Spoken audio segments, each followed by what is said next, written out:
नमस्कार दोस्तों, GS best 500 series के 10वें भाग में आपका स्वागत है। इससे पहले 9 भाग ऑलरेडी हो चुके हैं। अगर आपने नहीं देखा तो आप जाके देख सकते हैं और ये 10वां भाग है। तो आइए चलिए स्टार्ट करते हैं बिना किसी देरी के। और पूरा वीडियो एंड तक ध्यान से देखिएगा क्योंकि सारे प्रश्न जो हैं वो परीक्षाओं में पहले किसी न किसी परीक्षा में पूछे जा चुके हैं। तो आइए चलिए स्टार्ट करते हैं क्वेश्चन नंबर 1 से।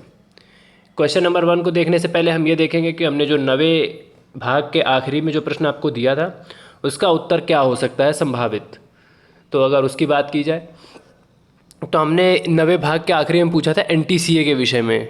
एनटीसीए क्या है? National tiger conservation authority. ठीक है, इसके विषय में पूछा गया था। तो देखिए, अगर इस तरह के प्रश्न आते हैं तो इनको इस तरह अप्रोच करना है कि यह एक सांविधिक निकाय है, मतलब इसका जो इसको बनाया गया है ये किसी एक्ट के अंतर्गत बनाया गया है। इसीलिए ये अगर पूछा जाए कि क्या ये संवैधानिक है तो ये संवैधानिक नहीं है, ये किसी संविधान के किसी एक्ट से नहीं बनाया गया है, किसी एक्ट के अंतर्गत बनवाया गया है, तो इसलिए सांविधिक निकाय है।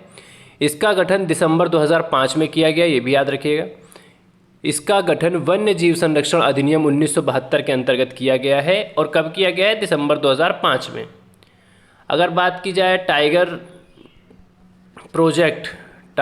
प्रोजेक्ट कब आया तो याद रखिएगा वो हमारा आया था 1973 में। बहुत इंपॉर्टेंट है, हर परीक्षा में पूछा गया अब तक। यूपी पीसीएस की परीक्षा में भी गत वर्ष पूछा गया था।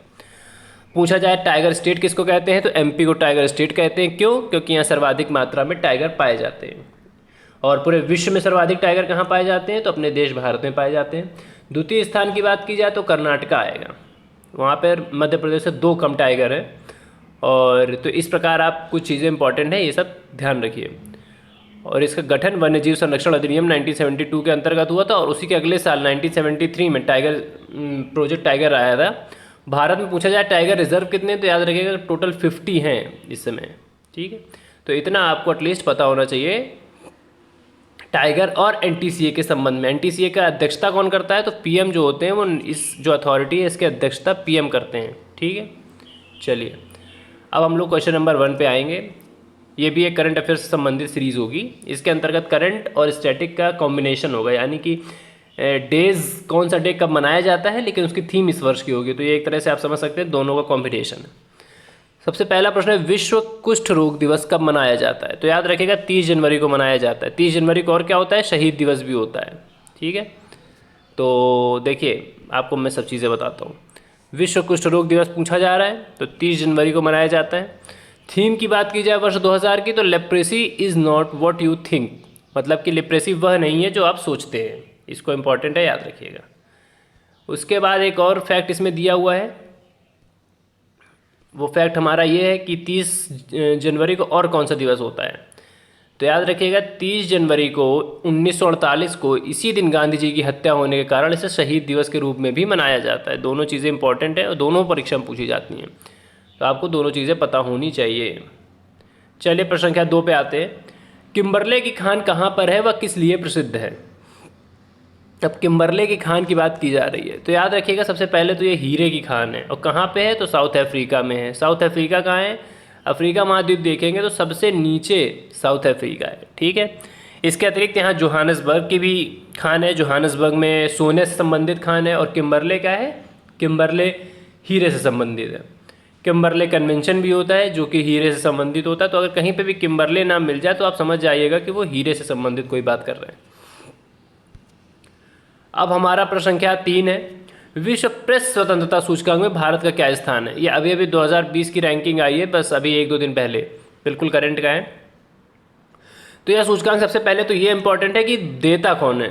ठीक है, कई बार ये भी पूरा पूछ लिया जाता है कि कौन सूचकांक कौन बनाता है। ठीक है, तो देखिए अगर बनाने की बात की जाए तो रिपोर्टर्स विदाउट बॉर्डर यह एक संस्था है जिसके द्वारा बनाया जाता है। कितने देश सम्मिलित हुए? 180 देश सम्मिलित हुए। भारत की रैंक 142 है। एक रैंक पे नॉर्वे है, आखिरी स्थान पर नॉर्थ कोरिया है। भारत की रैंक गत वर्ष की तुलना में 2 स्थानों की गिरावट, मतलब गत वर्ष भारत की रैंक थी 140 और इस साल हो गई 142, तो 2 स्थानों की गिरावट है, इसको ज़रूर याद रखिएगा। ठीक है, और विश्व प्रेस सूचकांक जारी कौन करता है तो रिपोर्टर्स विदाउट बॉर्डर एक संस्था है, उसके द्वारा जारी किया जाता है। ये था हमारा प्रश्न संख्या 3। अब हम आएंगे प्रश्न संख्या 4 पे। विश्व कैंसर दिवस कब मनाया जाता है? तो कैंसर दिवस की बात की जाए तो देखिए 4 फरवरी को WHO द्वारा। वर्ष 2020 की थीम की बात की जाए तो I am and I will, मतलब मैंने किया है और मैं कर सकता हूँ, ठीक है। I am and I will, मैं करूँगा। WHO के अनुसार विश्व में हर मिनट 17 लोग कैंसर, चूंकि ये WHO का डेटा है तो अपने आप में इंपॉर्टेंट है, परीक्षाओं में डायरेक्ट कोट किया जा सकता है और आपको पता होना चाहिए। तो विश्व कैंसर दिवस जो है वो 4 फरवरी को मनाते हैं। थीम है I am and I will, और हर 1 मिनट में 17 लोग कैंसर से मरते हैं। ये एक फैक्ट है जो कि आपको एज इट इज़ याद होना चाहिए। प्रश्न संख्या 5 पे आते हैं।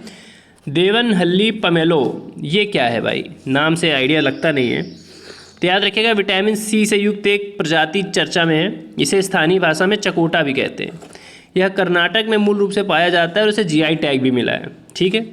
और जीआई टैग मिला है इसलिए इम्पोर्टेंट है।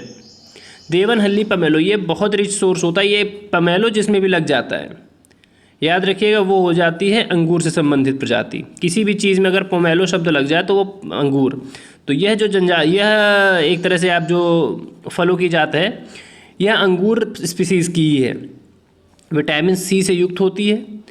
और ये अच्छा, ये भी पूछा जा सकता है कि चर्चा में क्यों है। तो चर्चा में ये होने का इसका कारण ये है कि एक एयरपोर्ट है, कौन सा, केम्पी गौड़ा, ये कहाँ पे है, ये है बेंगलोर में, ठीक है। बेंगलोर में यहाँ पे उन लोगों ने CSR जो एक्टिविटी होती है, कॉर्पोरेट सोशल रिस्पॉन्सिबिलिटी, उसके अंतर्गत 100 देवनहल्ली पमेलो, यही देवनहल्ली पमेलो के पेड़ लगाए हैं, जिस कारण ये दोबारा से चर्चा में है, ठीक है। इसी से समझा जा सकता है कि कितना महत्वपूर्ण है। तो आपको इसमें 3 से 4 चीज़ें पता हो गई। एक तो ये क्या होता है, ये विटामिन सी से युक्त एक फल की प्रजाति है जिसे चकोटा भी कहते हैं। इसे जीआई टैग मिला है और कर्नाटक में मूल रूप से पाया जाता है। उसके अतिरिक्त बात की जाए तो CSR एक्टिविटी के अंतर्गत बेंगलोर का जो सबसे बड़ा एयरपोर्ट है केम्पी गौड़ा एयरपोर्ट, वहाँ पे इसको CSR एक्टिविटी के तहत 100 पेड़ उसके लगाए गए। इसीलिए अपने आप में ये फिर से चर्चा का विषय है, तो आपको पता होना चाहिए। हाल ही में ग्रीन पीस की एक रिपोर्ट आई है। तो जो ग्रीन पीस की रिपोर्ट आई है उसमें आपसे पूछा जा रहा है भारत के कौन से शहर सर्वाधिक व सबसे कम प्रदूषित हैं। तो अगर पूछा जाए सबसे ज़्यादा और सबसे कम प्रदूषित शहरों की बात की जाए तो झारखंड का झरिया, जहाँ पे कोयले की खान भी है, सर्वाधिक प्रदूषित है। कोयले की वजह से भी वहाँ प्रदूषण बहुत है। और मिज़ोरम का लुंगलेई जिला सबसे कम प्रदूषित है, लुंगलेई मिज़ोरम का। और झारखंड का झरिया सबसे सर्वाधिक प्रदूषित है, ठीक है। और ये रिपोर्ट किसने दी है, ग्रीन पीस ने। तो इम्पॉर्टेंट है। और इसने हाल ही में ये भी दिया था कि सबसे ज़्यादा विश्व की सर्वाधिक प्रदूषित राजधानी कौन सी है, तो उसमें इसने दिल्ली को स्थान दिया था, ठीक है। तो ये भी इसका एक इसी की रिपोर्ट का फिगर है, तो याद रखिएगा। विश्व टीकाकरण सप्ताह कब मनाया जाता है, तो देखिए एक बात याद रखिएगा, विश्व टीकाकरण सप्ताह की बात की जाए मतलब वर्ल्ड टीकाकरण होता है क्या, वैक्सीनोलॉजी, ठीक है। तो मतलब एक तरह से वैक्सीन वीक कब मनाया जाता है या फिर इम्यूनाइजेशन वीक कब मनाया जाता है, विश्व टीकाकरण तो याद रखिएगा 24 से 30 अप्रैल के मध्य, अभी करंट की घटना है। तो अप्रैल का जो आखिरी हफ्ता होता है वो टीकाकरण के लिए समर्पित होता है। और इसकी थीम है वैक्सीन्स वर्क फॉर ऑल, ठीक है। वैक्सीन्स वर्क फॉर ऑल विश्व टीकाकरण सप्ताह की थीम थी।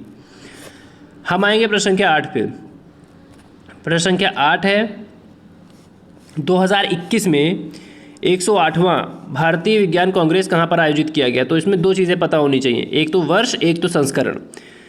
तो यह पुणे में आयोजित होगा कब, नेक्स्ट ईयर यानी 2021 में। इस वर्ष की बात करें तो 107वां होगा और 2020 में हुआ कहाँ पे, बेंगलोर में हुआ। बेंगलोर का जो एग्रीकल्चरल यूनिवर्सिटी है वहाँ पे हुआ था। नरेंद्र मोदी जी ने इसका शुभारंभ किया था। इससे भी पहला अगर 106 की बात की जाए तो लवली प्रोफेशनल यूनिवर्सिटी है जालंधर में, वहाँ पे हुआ था, ठीक है।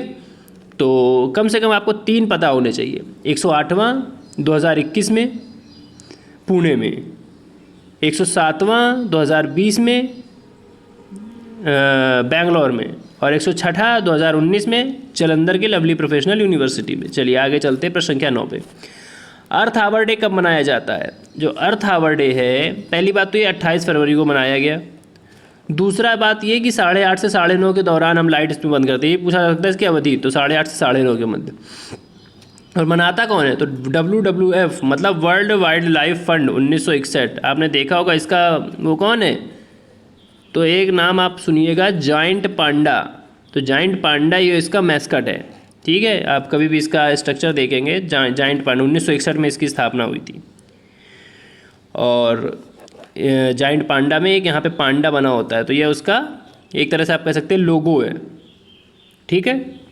WWF एक संस्था है, इसके विषय में भी जानकारी रखिएगा। तो अर्थ आवर डे वही मनाते हैं। अब हम आते हैं आखिरी प्रश्न की ओर।